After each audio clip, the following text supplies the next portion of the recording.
सन 1830 के दशक में भारत अंग्रेजों के अधीन था। व्यापार बढ़ रहा था लेकिन यातायात की सुविधा बहुत कमजोर थी। सड़कों की हालत खराब थी और माल धोने में हफ्तों लग जाते थे। ब्रिटिश ईस्ट इंडिया कंपनी को महसूस हुआ कि अगर उन्हें अपने व्यापार को तेज और सस्ता बनाना है तो एक नई तकनीक लानी होगी, railway.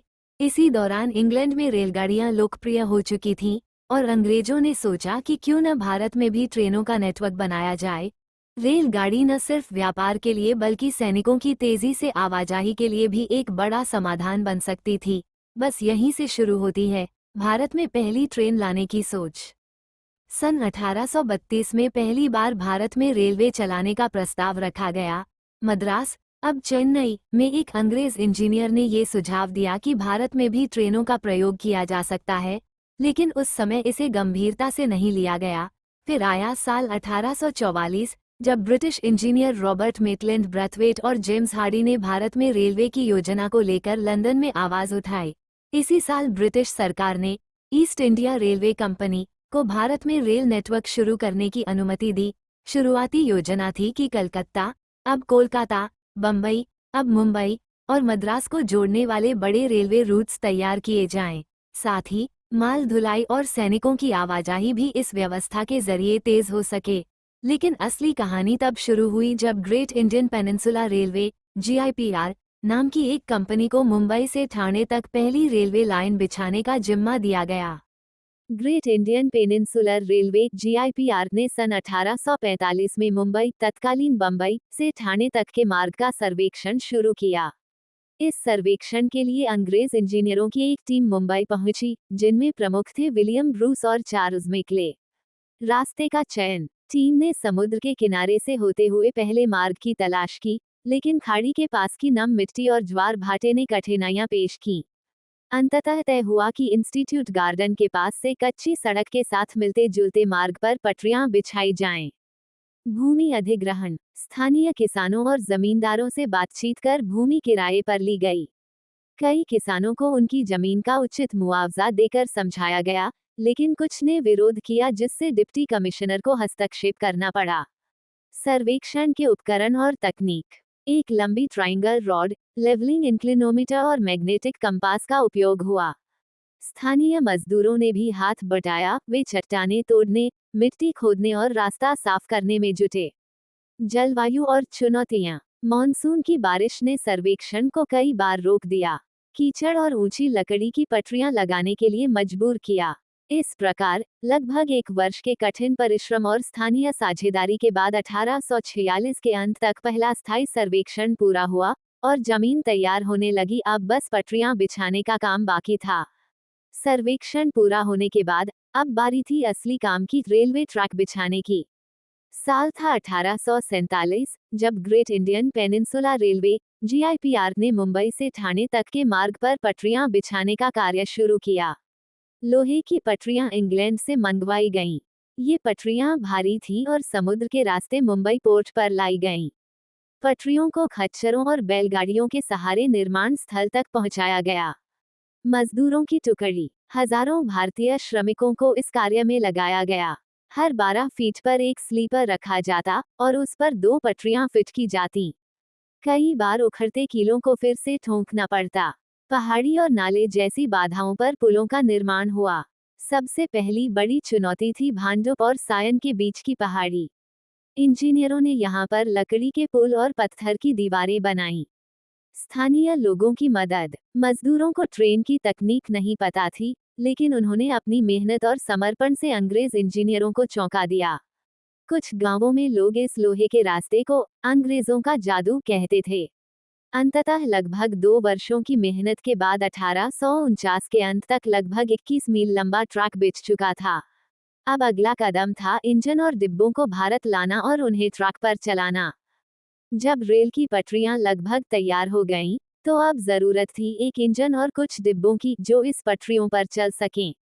Great Indian peninsula railway (GIPR) ने इसके लिए इंग्लैंड में ऑर्डर दिया। पहला इंजन थॉमसन एंड टेस्टीडेल कंपनी द्वारा बनाया गया इंजन इंग्लैंड से 1852 की शुरुआत में भारत लाया गया।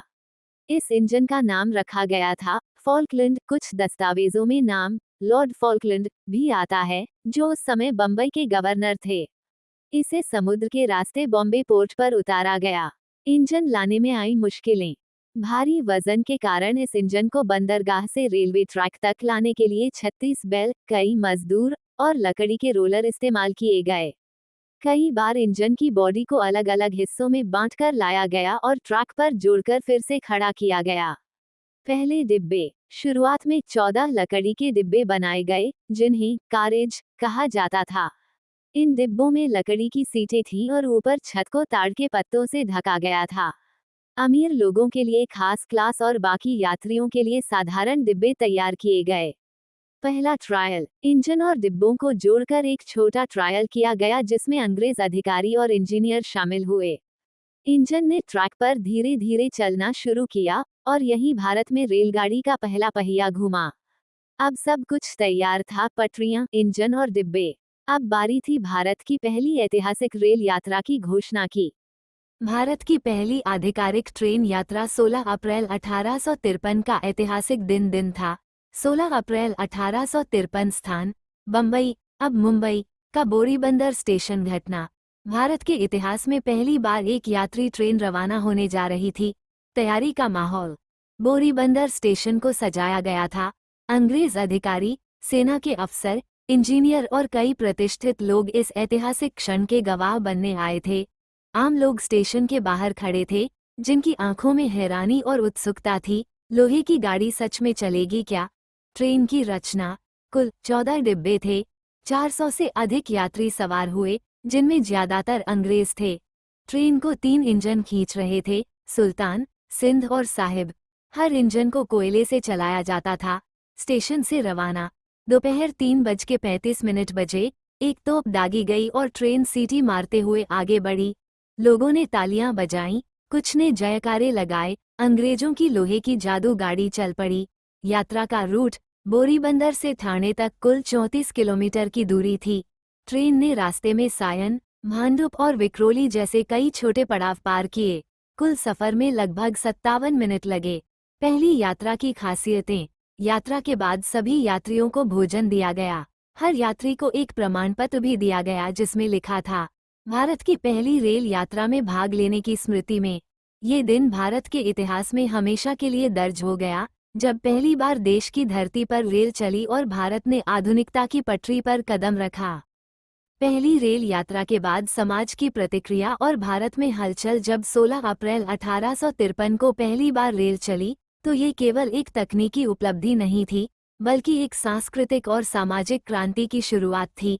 पहली यात्रा के बाद पूरे बम्बई और आसपास के इलाकों में चर्चा का माहौल बन गया। आम जनता की प्रतिक्रिया। बहुत से लोग इस लोहे की गाड़ी को देखकर चौंक गए। कुछ लोग इसे भूतों की गाड़ी कहने लगे तो कुछ ने इसे अंग्रेजों का जादू बताया। गांवों में अफवाहें फैलीं कि ये गाड़ी धरती को फाड़कर चलती है या इसमें बैठने से बीमारी हो जाती है। धार्मिक सवाल। कुछ हिंदू पंडितों ने कहा कि रेल में यात्रा करने से जात पात की मर्यादा टूटती है, क्योंकि सभी जातियां एक साथ बैठती हैं। मुस्लिम समाज में भी कुछ मौलवियों ने इस पर बहस की कि क्या ये यात्रा जायज़ है या नहीं। समर्थन भी मिला। वहीं कुछ शिक्षित भारतीयों ने इसे विकास की दिशा में महत्वपूर्ण कदम माना। व्यापारी वर्ग ने रेल को व्यापार के लिए वरदान कहा, क्योंकि इससे माल तेजी से एक शहर से दूसरे शहर भेजा जा सकता था। अखबारों और पत्रिकाओं में चर्चा। बम्बई के अंग्रेजी और भारतीय अखबारों ने रेल यात्रा को आधुनिक युग की शुरुआत कहा। बंगाल, मद्रास और लखनऊ के अखबारों ने भी इसे लेकर लेख छापे। ब्रिटिश सरकार की प्रतिक्रिया। सरकार बहुत प्रसन्न हुई। उन्होंने इसे एक सफल प्रयोग माना और देशभर में और रेलवे लाइनों की योजना तेज कर दी। इस यात्रा ने सिर्फ एक दूरी नहीं घटाई, बल्कि भारत को मानसिक, सामाजिक और आर्थिक रूप से झकझोर कर रख दिया। भारत में रेलवे विस्तार की शुरुआत, नई लाइनों की योजना और निर्माण।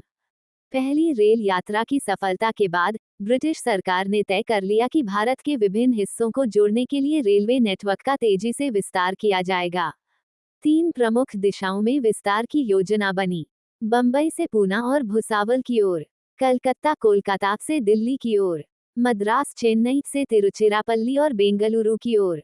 नई रेलवे कंपनियां बनी। ईस्ट इंडिया रेलवे, एयर बंगाल और बिहार क्षेत्र के लिए।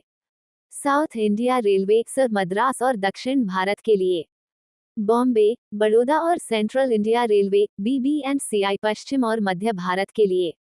ये कंपनियां ब्रिटिश सरकार से मंजूरी लेकर भारत में रूट तैयार करने लगीं। माल ढोने की सुविधा अब केवल यात्रियों के लिए नहीं, कोयला, कपास, अनाज, नमक और चाय जैसी चीजें भी रेल से भेजी जाने लगी। अंग्रेजों को इससे बहुत फायदा हुआ क्योंकि कच्चा माल बंदरगाहों तक आसानी से पहुंचने लगा। रेलवे स्टेशन बनने लगे। मुंबई, कोलकाता और मद्रास के आसपास स्थायी रेलवे स्टेशनों का निर्माण शुरू हुआ। इन स्टेशनों में टीन की छतें, वेटिंग हॉल, टिकट खिड़की और कोयले के भंडारण की जगह होती थी। रोजगार के अवसर हजारों भारतीयों को रेलवे के काम में नौकरी मिली, जैसे पटरी बिछाने वाला, सिग्नलमैन, गार्ड क्लर्क, कुली आदि। पहली बार ग्रामीण भारत के लोगों ने वेतन पाना और समय के साथ काम करना सीखा। इस प्रकार भारत में रेलवे का विस्तार केवल ट्रेनों की संख्या बढ़ाना नहीं था, बल्कि यह एक नया आर्थिक, सामाजिक और व्यावसायिक युग लेकर आया। रेलवे निर्माण में कठिनाइयां और भारतीय मजदूरों की भूमिका। भारत में रेलवे विस्तार कोई आसान काम नहीं था। पहाड़, नदियां, जंगल, गर्मी, बारिश, हर मोड़ पर चुनौतियां थीं। लेकिन इन चुनौतियों को पार किया भारत के लाखों मजदूरों ने, जिनकी मेहनत के बिना रेल की पटरी एक इंच भी आगे न बढ़ती। प्राकृतिक बाधाएं रेलवे लाइनें अक्सर घने जंगलों, ऊंचे पहाड़ों और गहरी नदियों से होकर गुजरती थीं। भारी गर्मी में मजदूर काम करते करते बीमार और बेहोश हो जाते थे। बारिश में मिट्टी धंस जाती, ट्रैक बह जाते और काम रुक जाता। सुरंगों और पुलों का निर्माण पहाड़ों के बीच से रेलवे निकालने के लिए सैकड़ों सुरंगें खोदी गईं।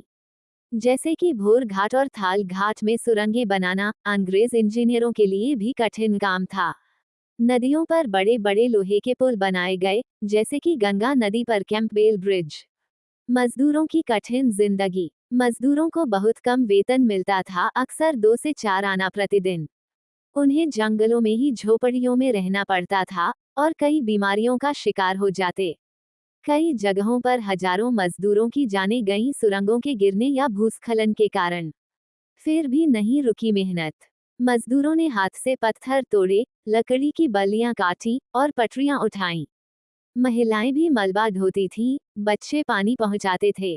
अंग्रेज इंजीनियर खुद मानते थे, यदि भारतीय मजदूर न होते तो भारत में रेलवे असंभव था। रेलवे और भारतीय श्रमिक का रिश्ता भारतीय श्रमिकों ने न सिर्फ पटरियां बिछाईं, बल्कि भारत के आधुनिक निर्माण की नींव रखी। उनके खून पसीने से बना ये रेल नेटवर्क आज भी चलता है। रेलवे स्टेशनों का विकास और यात्रियों के लिए शुरू की गई सुविधाएं। जैसे जैसे भारत में रेलवे का विस्तार हुआ, वैसे वैसे रेलवे स्टेशनों की जरूरत और महत्व भी बढ़ता गया। रेलवे स्टेशन केवल गाड़ी पकड़ने की जगह नहीं रह गए, बल्कि वे व्यापार, यात्रा और सामाजिक गतिविधियों का केंद्र बन गए। प्रारंभिक स्टेशन कैसे दिखते थे? शुरुआती स्टेशन जैसे बोरीबंदर, ठाणे और हावड़ा साधारण लकड़ी की छत और टिकट खिड़की वाले होते थे। छतें ताड़ के पत्तों या टिन से बनी होती थीं। कोई लाउडस्पीकर या डिजिटल सिस्टम नहीं था, सूचना देने के लिए घंटी बजाई जाती थी या मुनादी होती थी। यात्रियों के लिए शुरू की गई सुविधाएं। धीरे धीरे स्टेशन पर वेटिंग रूम, टॉयलेट और जलपान गृह रिफ्रेशमेंट रूम्स बनने लगे।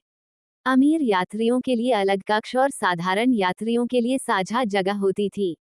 प्लेटफॉर्म पर पानी के मटके, सीमेंट की बेंच और घंटाघर क्लॉक टावर लगाए जाने लगे। टिकट व्यवस्था की शुरुआत पहले टिकट हाथ से काटे जाते थे और कागज पर नाम लिखा जाता था। बाद में लकड़ी के छोटे टिकटों पर संख्या और रूट लिखा जाने लगा। टिकट की कीमत क्लास के अनुसार होती थी, प्रथम श्रेणी फर्स्ट क्लास, द्वितीय श्रेणी सेकंड और तीसरी श्रेणी थर्ड क्लास। खान पान की शुरुआत शुरू में अंग्रेज अफसरों के लिए स्टेशन पर विशेष भोजन की व्यवस्था होती थी। बाद में चाय, समोसे, पूरी सब्जी जैसी चीजें बिकने लगी। कुछ स्टेशनों पर रेलवे कैंटीन खोली गई। स्टेशन सामाजिक केंद्र बन गए। स्टेशन पर लोग अपनों को विदा करने या लेने आते थे। वहां अखबार बेचने वाले, कुली, फल विक्रेता और नाई भी होते थे। गांवों से लोग सिर्फ ट्रेन को देखने स्टेशन आते और दिन भर वहीं बैठे रहते। रेलवे स्टेशनों ने भारत में सफर की संस्कृति को बदला। अब हर गली, हर शहर की पहचान उसका स्टेशन बन गया।